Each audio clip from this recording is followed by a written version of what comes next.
Una interesante entrevista con el señor Pedro Zinc. Él es director del Hemocentro Nacional y él nos viene a hablar de la importancia de donar sangre en la temporada del dengue.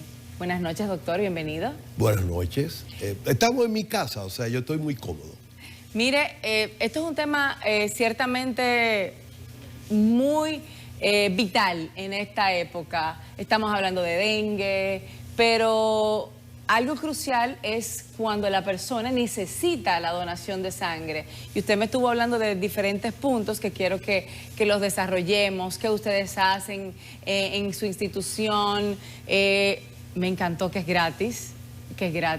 Así es que estas cámaras son suyas porque esto es un momento vital que está viviendo nuestro país y que usted nos explique lo que ustedes ofrecen es muy importante.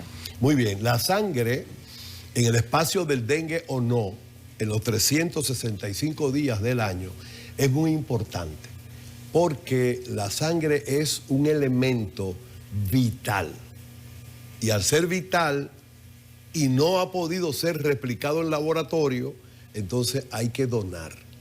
Entonces, República Dominicana, la sangre se está transfundiendo hace ya 72 años. Y entonces no hemos creado la cultura de donación voluntaria. Sí. ¿Por qué yo insisto en lo voluntario? Bueno, porque la sangre donada voluntariamente es mucho más segura, porque tú no tienes ninguna aprehensión de tener un familiar enfermo e ir a donar. La que es por reposición, no es que no sea segura, pero ante una entrevista del médico y te pregunta, ¿usted tomó alcohol ayer? Aunque tú hayas tomado, le vas a decir que no, porque tú entiendes que te van a rechazar. Y mamá sí. Está grave en intensivo, por y ejemplo. Es vital en y este es vital. momento. Entonces, claro. Debemos de crear la cultura de la donación. Para ponerte un ejemplo, la tasa de donación en República Dominicana debe ser 16.4 por cada 1000 y anda por 6.5.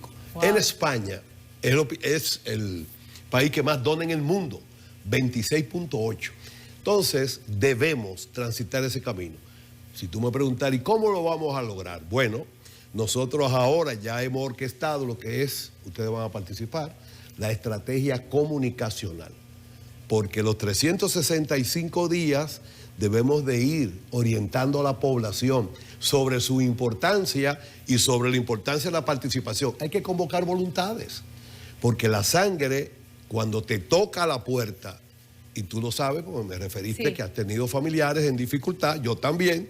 Entonces es importante. Tenemos ahora algo que a mí me fascina, estoy loco por ir, y es que a los chiquitines de 5 o 6 años vamos a comenzar a darle charla. Tengo una idea de disfrazar a alguien de glóbulo rojo y le explique. Cuando ellos vayan creciendo. Van haciendo conciencia. Van haciendo conciencia y esa será la primera generación de donantes de República Dominicana. Lo que ha ocurrido con las universidades. El 17 y 18 colectamos 300 unidades en la UAS, wow. Que es muy importante, lo propio Pucamaima, INTEC, UNIBE, la UNFU, UTESA, UCATESI, todas. Y las iglesias se han volcado también, pero las zonas francas no se quedan atrás.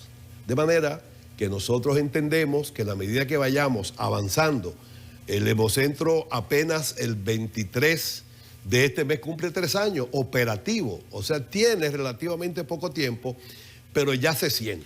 Yo quiero que antes de que entremos a detalles del Hemocentro, en cuanto a la donación de sangre que usted me hablaba y de la importancia de que vayamos creando una conciencia, yo quiero saber diferencia entre hombre y mujer, porque a veces se entiende que la mujer no puede donar sangre porque nosotras tenemos una pérdida mensual. ¿Qué tan desierto es esto? Sí, a eso le llamamos mito. Eso ya no es así. Vamos a ponerte un ejemplo. Nosotros estuvimos firmando un contrato, un convenio, con el Ministerio de Industria y Comercio. Y en una tarde se colectaron 36 unidades. De las 36, 34 fueron mujeres. ¡Wow! Y sobre todo las universidades, la mayor proporción de ¿Y no será porque las mujeres tenemos más conciencia en cuanto a esto, en cuanto a esta área? Las mujeres tienen no solo más conciencia, tienen de todo más que los hombres. Bueno, pero entonces yo creo que han despertado y han procurado su espacio. Eso de la menstruación, nada que ver. No la importa en donación nada. es hemoglobina. Si tú tienes hemoglobina como mujer por encima de 12.5, puede donar.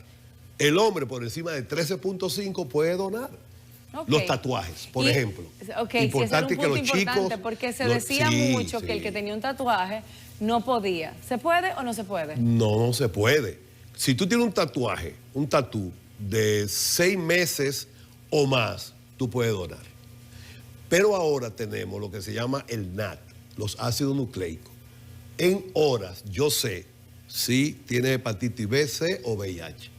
Porque esos 3 virus tienen una ventana de 3 meses. Entonces, en 3 meses, tú tienes el virus, pero no lo detectas.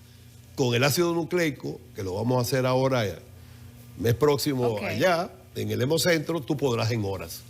Y eso es importante. La sangre debe de ser con ribetes de calidad todo el tiempo. Segundo, debe de ser segura. Tercera, oportuna. Y cuarto, suficiente. Si tú necesitas 5, pinta. Y yo solo tengo una, eso no es suficiente para el problema que tú tienes. Mire, yo quiero que hablemos de los hemocomponentes, que usted me estaba conversando un poco de la importancia de esto fuera del aire. Sí, los hemocomponentes fundamentalmente de la sangre son 3. Están los glóbulos blancos, que son nuestras defensas. Nosotros peleamos ahí con los virus, con las bacterias. Está los glóbulos rojos. Es importante porque el glóbulo rojo lleva adentro una proteína que se llama hemoglobina, que contiene el hierro, y por eso la sangre es roja. Que yo siempre digo que la sangre es roja, pero no es escogidista, es de todos los dominicanos y dominicanas. Claro. Eso es así. Y entonces las plaquetas. Importante porque las plaquetas forman parte de la coagulación primaria. Cuando tú te das una pequeña cortadita, entonces las plaquetas van a formar un tapón para que tú no sangres. Entonces las plaquetas son las que se utilizan para el dengue. No, y los glóbulos rojos también y el plasma. En un momento determinado. A ver, ¿qué es lo que ocurre? Ok, vamos a explicar. Vamos al dengue ahora. Sí. Bueno, el dengue es una enfermedad endémica, o sea que está durante todo el año y hace brote cada cierto tiempo. Pero ahora tenemos el cambio climático y eso hay que tenerlo pendiente, porque antes estaba el agua de mayo que nuestras abuelas, para que no ponerse viejita y eso, ya eso no es así. Ya ahora llueve cuando tú antes entendías que no iba a llover y viceversa. Entonces en el dengue es transmitido por un vector muy frecuente en trópicos y en áreas subtropicales. Bueno, pues tenemos 4 tipos, ¿verdad?, de virus de dengue.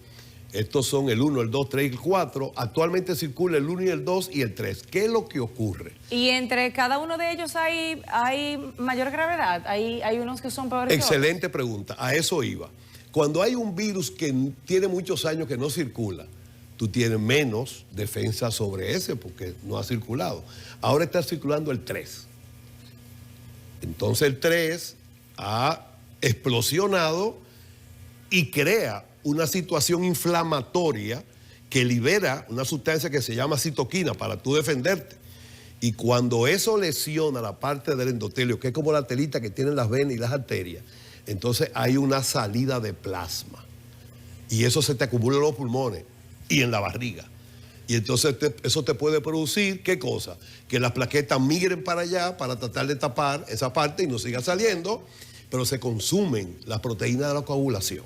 Entonces, en ese instante, que es cuando el dengue con signo de alarma se torna grave y te puede producir hemorragias, shock, te puede producir además algo que se llama, que es terrible, coagulación intravascular diseminada, o sea, se te coagula la sangre y fallo multiorgánico. Como estás tapadita, cerebro, corazón, pulmón, riñón, entonces no perfunden los órganos y puede fallecer el paciente. Entonces, doctor, hay algo que es importante que me gustaría que tratáramos, y es los tipos de dengue. Antes se usaba mucho decir que existía el dengue normal y el dengue hemorrágico, y usted me decía que ya esas terminologías han ido variando. Entonces, explíquenos un poco de esos tipos. Sí, yo estoy muy alegre con esta nueva, eso tiene ya algunas décadas, porque yo decía hace unos años, posiblemente 15 años, yo decía que esa nomenclatura de dengue hemorrágico no estaba bien,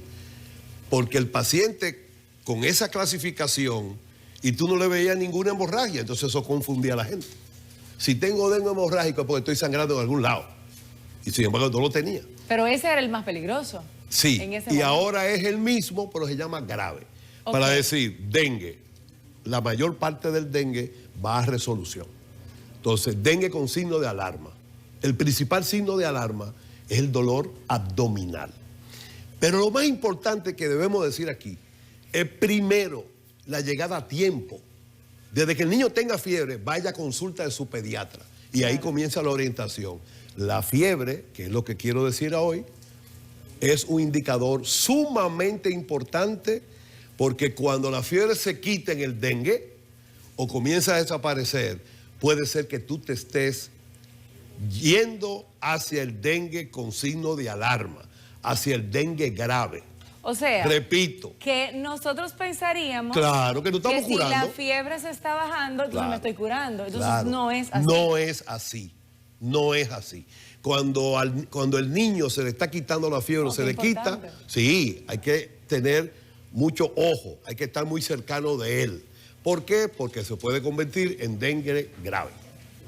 Bueno, doctor, entonces, hablando del hemocentro, de verdad que me llamó mucho la atención el tema de que es gratis. ¿Cómo es el proceso para las personas? Uno llega, tengo tal situación, ya sea para ser donante como para buscar, porque como le comentaba, yo sí viví la experiencia, yo he vivido la experiencia 2 veces, de necesitar plaquetas o necesitar diferentes componentes, y esa búsqueda en aquel tiempo era que tenías que llevar una persona para darte una cantidad y como que hacer el intercambio, ir a los centros. Entonces la verdad que para el que cuida al paciente es una búsqueda que genera mucha ansiedad.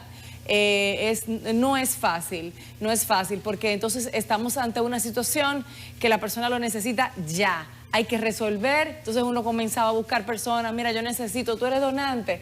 Entonces háblenos de ese proceso que me parece maravilloso, que pueda ser gratis y que ustedes también tengan todas esas cosas que me estuvo mencionando, porque hay personas que tienen la necesidad y no tienen dónde buscar. Entonces, por eso muchas veces se ocurren los fallecimientos. Sí. Mira, esa inquietud que tú tienes es justamente lo que dio luz a un grupo hace 10 años de formalizar lo que era el hemocentro como estrategia. ¿En qué consiste la estrategia? Bueno, un hemocentro es el centro de acopio. Entonces nosotros trabajamos lo que es la colecta extramural. Tenemos 2 camiones con 4 camillas y lo trasladamos. Entonces la idea es hacer una red basada en nodos. ¿Qué es un nodo? Un banco de sangre que pueda colectar en todo el país. Nosotros vamos con los vehículos que tenemos sanitarios, retiramos toda esa sangre, la procesamos y se la regresamos y ellos la distribuyan. Cuando eso ocurre en el norte, en el sur, en el este y en Santo Domingo, caso resuelto, pero es por etapas. Entonces, mira, es una calamidad. Cuando te toca la puerta y te dicen, mira, necesitamos 5 paquetes globulares, 2 sangres totales, 4 paquetes de plaquetas y 16 paquetas de plasma para una cirugía cardiovascular. Óyeme, y eso te lo dicen de repente porque el dolor de pecho me dio hace 4 horas y ya tienen que hacerme. Sí, una cirugía. Entonces, por eso necesitamos tener donaciones voluntarias. Porque cuando tengamos los bancos de estos hospitales y también de los centros privados debidamente habilitados y con sus almacenamientos y movilidad de la sangre, verás tú que cuando tú necesites sangre, te llevan a la clínica o al hospital y ahí estará, con la calidad requerida. Será excelente. Doctor Pedro, gracias por acompañarnos. De verdad que ha sido un placer. Entiendo que es un tema sumamente importante y entendemos que todos como dominicanos debemos unirnos a esta campaña y hacernos parte de esto y donar por voluntad y que lo hagamos como una costumbre y que eduquemos a nuestros hijos también con esa costumbre de vamos a donar, vamos a dar vida, vamos a regalar nuestra sangre porque alguien lo necesita hoy, pero mañana puedo ser yo. Con una unidad de sangre se salvan 3 vidas. Wow, excelente, excelente. Muchas gracias por acompañarnos.